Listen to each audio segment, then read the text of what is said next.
Assalamualaikum warahmatullahi wabarakatuh. Perkenalkan, nama saya Ninunur Aini dari Kesmas kelas B dengan NPM 0623015831. Di sini saya akan mempresentasikan mengenai faktor resiko. Yang pertama ada pengertian dari faktor resiko. Faktor risiko adalah karakteristik, tanda atau kumpulan gejala pada penyakit yang diderita individu, yang mana secara statistik berhubungan dengan peningkatan kejadian kasus baru berikutnya atau beberapa individu lain pada suatu kelompok masyarakat. Kemudian selanjutnya ada manfaat dan tujuan dari faktor risiko.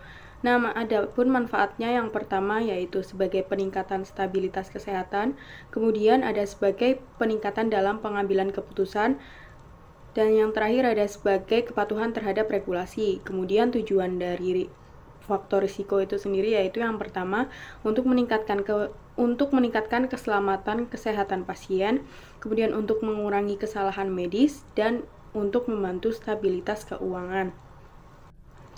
Nah, di sini ada subbab faktor risiko yang akan dibahas, yaitu seperti faktor risiko penyakit kusta, kemudian faktor risiko penyakit DBD atau demam berdarah dengue, kemudian faktor risiko penyakit diabetes, dan faktor risiko penyakit hipertensi.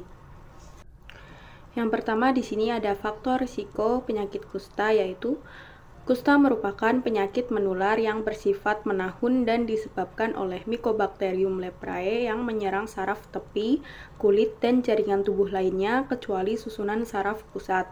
Penyakit kusta ditularkan melalui kontak langsung, melalui kulit, dan saluran pernapasan secara berulang-ulang dan dalam jangka waktu yang lama.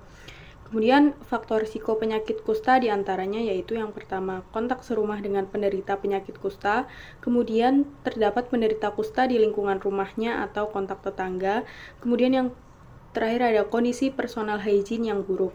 Nah, cara pencegahan dari penyakit kusta itu yaitu dengan kemoprofilaksis.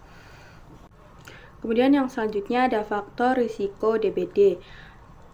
DBD atau demam berdarah Dengue merupakan penyakit menular akut yang disebabkan oleh virus Dengue.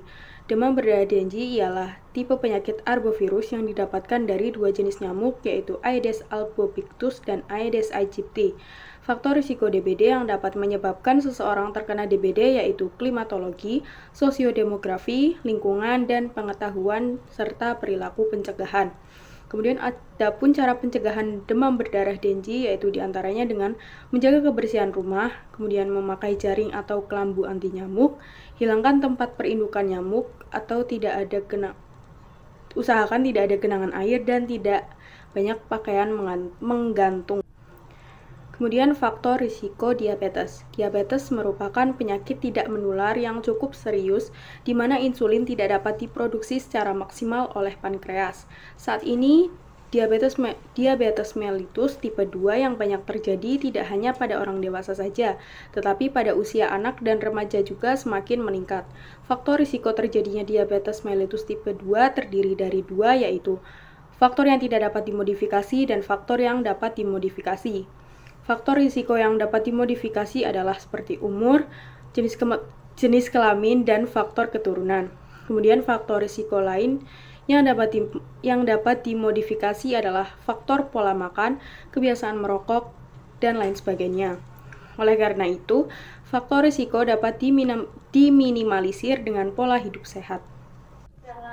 Dan yang terakhir ada faktor risiko dari hipertensi. Tekanan darah tinggi atau hipertensi adalah di mana seseorang mengalami peningkatan tekanan darah di atas normal yang menunjukkan angka sistolik dan diastolik pada pemeriksaan tekanan darah dengan menggunakan alat pengukur tekanan darah. Peningkatan tekanan darah dapat menyebabkan berbagai komplikasi seperti stroke, gagal ginjal, dan hipertrofi ventrikel kanan. Faktor risiko yang dapat menyebabkan seseorang terkena hipertensi yaitu ada faktor risiko yang tidak dapat dikendalikan dan faktor risiko yang dapat dikendalikan. Nah, faktor risiko yang tidak dapat dikendalikan seperti faktor keturunan, kemudian jenis kelamin, ras, dan usia. Sedangkan faktor risiko yang dapat dikendalikan adalah obesitas, kurang olahraga atau aktivitas fisik, kemudian merokok dan minum kopi, serta alkohol, stres, pekerjaan, pendidikan, dan lain sebagainya. Kemudian cara pencegahan yang dapat dilakukan untuk meminimalisir terjadinya seseorang terkena hipertensi, diantaranya dengan penerapan pola hidup sehat. Sekian dari saya, kurang lebihnya mohon maaf. Wassalamualaikum warahmatullahi wabarakatuh.